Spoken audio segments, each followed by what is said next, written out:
तीन पुत्र, बड़े को मैं राजपाट दूं, मंझले को राजपाट दूं कि छोटे को राजपाट दूं, ये विचार नहीं।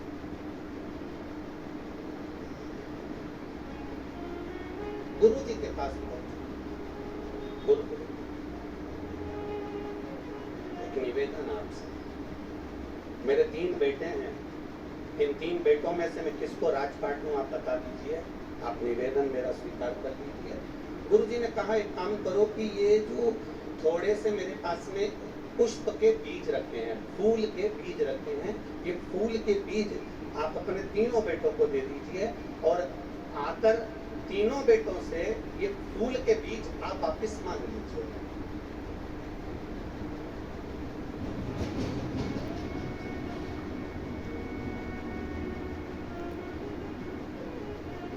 अगर ये फूल के बीज आप सुबह आप जाओ तीर्थ करने के लिए, 8 महीना, 15 दिन, 20 दिन, 1 साल, 9 महीना, 6 महीना आप तीर्थ कर जब आना, लेकिन फूल के जो बीज आप अपने तीनों बेटों को दोगे, उनसे आप मांगिए, उनसे आप प्राप्त करें।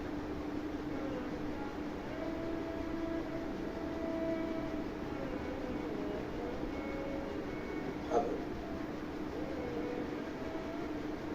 गुरु जी से फूल के बीज लेकर पिताजी अपने बेटों के पास पहुंच गए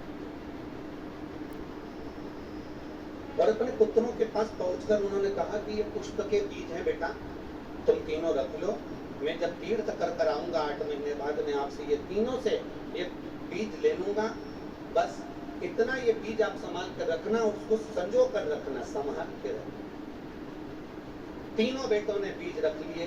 पिताजी 8 महीने के बाद जब वापिस लौट कर आए और 8 महीने के बाद जब पिताजी लौट कर आते हैं और लौट कर आने के बाद उन्होंने बड़े बेटे से पूछा, बेटा हमने आपको फूल के बीज दिए थे, पुष्प के बीज दिए थे, वो कहाँ हैं?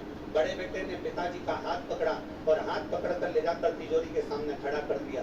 पिताजी को कहा, पिताजी मैंने आपके फूल के बीजों को संभाल कर रखा था, क्योंकि आपने कहा था कि ये बीज संभाल कर रखना, मैं तुमसे आकर लूंगा, तुमसे प्राप्त करूंगा। और जो पिताजी को तिजोरी के सामने खड़ा करा कि ये सामने जो तिजोरी है ना पिताजी, मैंने इसमें बीजों को संभाल कर रख दिया, वो बीज कहीं नहीं जा सकते। और पिताजी ने जैसे ही अलमारी को खोला, तिजोरी को खोला, उसमें से बीज सड़ चुके थे और उसकी बदबू बाहर आ रही थी।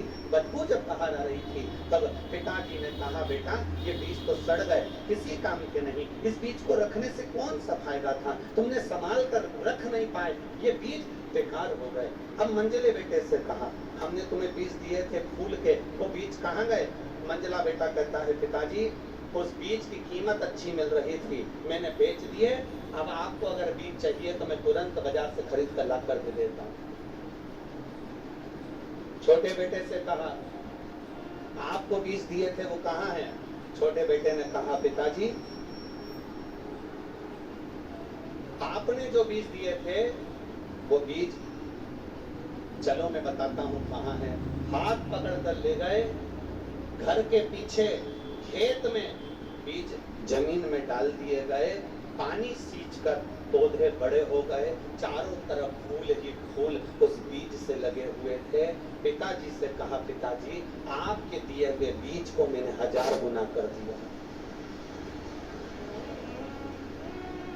आपके दिए हुए बीज को मैंने 1000 गुना कर दिया, लाखों गुना कर दिया, करोड़ों गुना कर दिया।